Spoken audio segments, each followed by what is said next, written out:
Bismillahirrahmanirrahim. Assalamualaikum warahmatullahi wabarakatuh.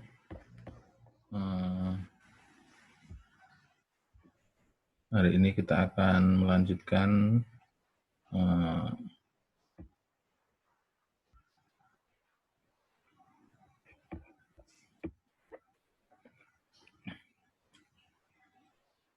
mata kuliah manajemen operasi yang membahas topik mengenai inventory atau persediaan.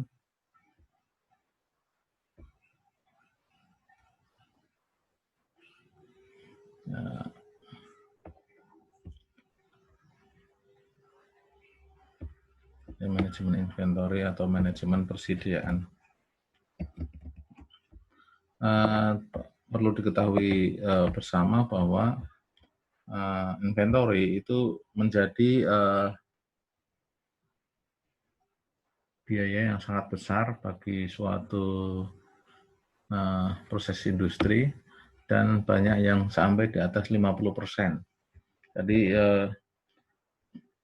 persediaan ini sendiri menjadi menyangkut bahan yang pada akhirnya menyerap biaya yang sangat besar. Manajemen persediaan sendiri adalah suatu pengelolaan barang atau bahan yang disimpan yang akan digunakan untuk memenuhi tujuan tertentu, misalnya untuk proses produksi atau bahan baku proses produksi, untuk perakitan, atau untuk dijual kembali dalam artian tidak dilakukan proses, hanya repack atau relabeling, kemudian juga menyangkut suku cadang dari suatu peralatan atau mesin, jangan sampai nanti alat atau mesin tersebut ketika suku cadangnya rusak, maka seluruh proses produksi menjadi terhenti. Persediaan ini dapat berupa bahan mentah atau bahan baku yang berupa juga bahan pembantu, termasuk diantaranya juga bahan yang sudah dihasilkan untuk cadangan penjualan atau perjalanan penjualan. Barang dalam proses atau work in process, kemudian barang jadi atau barang produk finish good, ataupun suku cadang. Hampir tidak ada perusahaan yang tanpa adanya inventory atau persediaan, meskipun bisa diatur besar kecilnya. Nah, jadi di sini banyak sekali sumber dana yang menganggur karena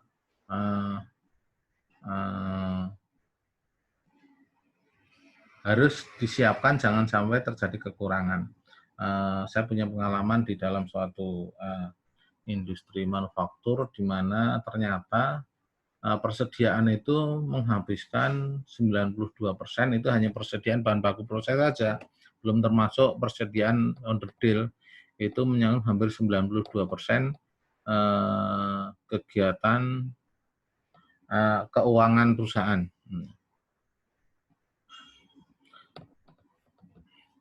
Nah, di dalam persediaan ini diperlukan suatu pengendalian atau pengontrolan yang berupa suatu serangkaian kebijakan untuk menentukan tingkat persediaan. Jadi tingkat persediaan nanti harus dijaga kapan dilakukan pemesanan ulang agar jangan sampai stok atau kehabisan.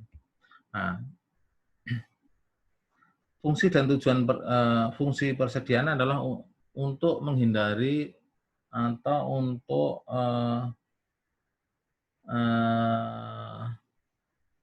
menyiapkan sesuatu atas ketidakpastian permintaan. Jadi permintaan itu kadang naik, kadang turun. Jadi ketika kita hanya menyediakan sedikit, sedangkan permintaannya banyak, maka kita akan kekurangan. Kemudian karena juga ketidakpastian dari permintaan. Jadi ada ketidakpastian permintaan, kemudian ada ketidakpastian dari pasokan. Nah, terutama bahan-bahan yang sifatnya musiman, bahan alam, itu sangat ketidakpastiannya tinggi. Atau mungkin karena faktor lain, faktor lain itu misalnya ada cuaca, kemacetan, kayak gitu ya. Kemudian seperti saat-saat ini karena COVID itu pasokan akan sangat terganggu. Kemudian adanya ketidakpastian tenggang waktu pemesanan, lead time pemesanan. Jadi kadang panjang, kadang pendek, terutama yang memakai jalur-jalur pengapalan, jadi menunggu jadwal pengapalan. Nah, tujuan dari persediaan adalah untuk memberikan layanan terbaik bagi pelanggan, dari fokus pada pelanggan agar pelanggan tetap puas, karena salah satu keunggulan bersaing dari suatu perusahaan adalah mampu menyiapkan respon yang cepat dan sustainabilitas, keberlanjutan dan kontinuitas. Kemudian untuk memperlancar proses produksi, jangan sampai nanti hanya karena kekurangan suatu material yang harus didatangkan dari tempat lain, jadi dari proses produksi yang terdiri dari misalnya 20 macam bahan baku, ternyata kekurangan salah satu bahan baku, maka terhenti. Misalnya sederhananya, misalnya ada misalnya perakitan mobil ternyata kurang bannya, ya otomatis belum jadi mobil. Atau kita pembuatan sirup ternyata sodium bonsatnya belum ada atau kurang, artinya terganggu, padahal sudah mau lebaran. Kemudian untuk mengantisipasi kemungkinan terjadinya kekurangan persediaan atau stokon. Nah, itu untuk menghadapi fluktuasi harga juga. Jadi seringkali perusahaan itu ketika bahan bakunya lagi murah, tentunya ada kecenderungan untuk membeli bahan baku dalam jumlah lebih banyak. Jadi dengan uang yang sama mendapatkan barang yang sama. Seperti sekarang ini, logikanya bahan baku minyak bumi itu sangat murah. Tentunya kita kalau strategi mendingan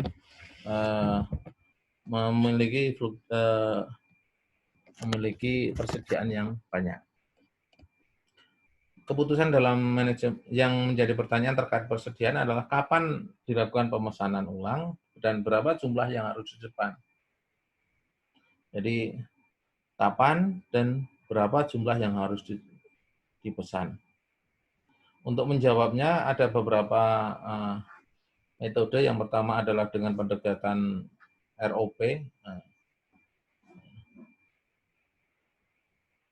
atau reorder point, pendekatan titik pemesanan kembali. Yang kedua adalah dengan pendekatan tinjauan periodik atau periodic review. Dan yang ketiga adalah dengan material requirement planning atau MRP. Dengan ROP, reorder point, itu pendekatannya menginginkan jumlah persediaan yang tetap setiap kali melakukan pemesanan.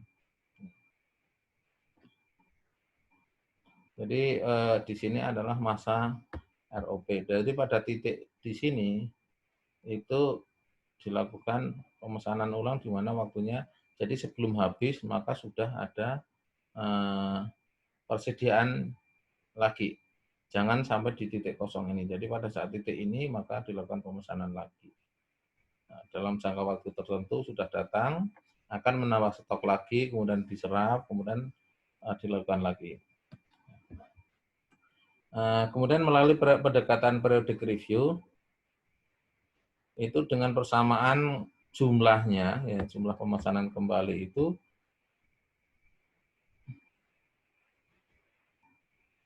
dengan perumus tingkat persediaan maksimumnya berapa, kemudian dikurangi dengan persediaan sekarang, dikurangi jumlah yang sudah dipesan, dan ditambahkan dengan permintaan selama tenggang waktu pemesanan. Ini adalah jadi ini unit persediaannya, persediaan maksimumnya di sini, kemudian ini ada B itu adalah jumlah pemesanan, itu C-nya itu kalau ini sampai terjadi kekurangan. Jadi B ini pesan lagi, pesan lagi, pesan lagi. Kemudian A itu persediaan yang dimiliki. Nah, reorder point ini maupun tujuan periodik mengandung resiko kekurangan material terjadi apabila selama lead time melebihi jumlah persediaan. Jadi maksudnya lamanya pesan itu menjadi molor, menjadi lebih dari jumlah persediaan yang dimiliki. Jadi stock out itu terjadi apabila pemesanan diterima melebihi jangka waktu lead time-nya.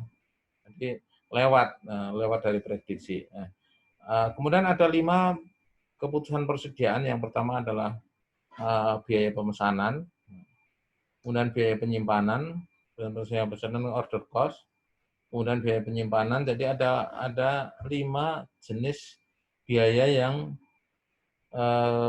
menyebabkan biaya tinggi pada persediaan. Yang pertama adalah biaya pemesanan, kemudian biaya penyimpanan, biaya kekurangan persediaan, kemudian biaya yang dikaitkan dengan kapasitas, dan biaya barang itu sendiri. Jadi ketika pesan, walaupun tidak besar, itu memerlukan biaya. Jadi termasuk administrasinya, termasuk diantaranya juga biaya orang-orangnya. Kemudian biaya penyimpanan, itu termasuk pergudangan, keamanannya, kemudian cara membawanya. Kemudian biaya kekurangan persediaan, itu karena kalau sampai terjadi kekurangan, seringkali kita mengecer kadang kayak gitu. Jadi kekurangannya itu akhirnya mencari dengan nabrak-nabrak sehingga biayanya menjadi besar. Harusnya kalau punya sendiri harganya 5.000 karena membutuhkan mengambil dari tempat lain untuk supaya berjalan prosesnya menjadi misalnya 10.000. Biaya yang dikaitkan dengan kapasitas, jadi pada saat kapasitas nanti mengecil, itu biayanya menjadi besar karena menyangkut dengan persediaan yang nggak segera habis uang yang tersimpan di situ. Kemudian biaya barang itu sendiri, artinya ketika kita membeli gula tanpa ada biaya pesan, biaya tambahan pun nilai gula itu juga sudah ada biayanya sendiri. Nah, perinciannya seperti apa? Biaya pesan itu adalah biaya yang dikaitkan dengan usaha untuk mendapatkan bahan dari luar, berupa biaya penulisan pemesanan, jadi lebih ke arah administrasinya. Biaya proses pemesanan, biaya materai, biaya faktur, biaya pengetesan, biaya pengawasan, dan biaya transportasi. Semakin besar frekuensi pemesanan, semakin biaya pemesanan. Jadi ini yang menyebabkan kenapa suatu order itu akan menjadi lebih murah ketika langsung lebih banyak. Kalau sedikit-sedikit menjadi mahal. Karena termasuk diantara di situ ada beban biaya transportasi, biaya pengawasan, banyak ataupun sedikit akan sama, cenderung sama. Kemudian biaya penyimpanan itu termasuk diantaranya adalah biaya modal meliputi biaya opportunity cost atau biaya yang diinvestasikan dalam persediaan gedung peralatan yang diperlukan. Jadi mau nggak mau, jadi kalau kita sampai harus menyimpan dalam gudang yang besar, otomatis kita butuh investasi. Kemudian biaya simpan itu melewati biaya sewa gudang kalau harus nyewa. Kalaupun gudangnya sendiri itu mesti ada biaya perawatannya, perbaikan listrik, gaji personel keamanan, pajak persediaan, dan pajak asuransi. Kemudian biaya risiko, jadi biaya keusangan atau kadaluarsa, asuransi persediaan, dan biaya susut secara fisik. Kemudian biaya kekurangan persediaan itu meliputi kekurangan itu tidak ada ketika produksi dibutuhkan atau pelanggan meminta. Ini termasuk diantaranya biaya penjualan permintaan yang hilang, ini sangat sulit dihitung. Kemudian biaya pemesanan kembali karena mendadak terburu-buru, itu biaya butuh biaya tambahan. Biaya ekspedisi khusus yang tadi karena di luar jadwalnya, dan biaya penjadwalan kembali serta biaya penundaan atau biaya pengganti. Kemudian yang dikaitkan dengan kapasitas itu bila terjadi perubahan produksi untuk memenuhi fluktuasi permintaan. Ini biaya yang muncul adalah biaya lembur, overtime, latihan tenaga kerja baru, biaya perputaran tenaga kerja, labor turnover cost. Biaya barang atau biaya sendiri ini mengikuti kurva ya. Biaya itu dengan frekuensi jumlahnya itu kalau semakin besar frekuensi maka biaya pesannya semakin besar, tapi biaya simpannya lebih murah. Ini grafiknya seperti ini. Nah, demikian kuliah singkat yang bisa kami sampaikan. Tentunya ini hanya sebagai pemicu untuk teman-teman mahasiswa untuk juga mengembangkan diri untuk mencari materi yang lain, karena dengan kuliah online ini tentu ada berbagai keterbatasan. Jika ada butuh pertanyaan atau diskusi bisa dilakukan melalui WA. Terima kasih. Wassalamualaikum warahmatullahi wabarakatuh.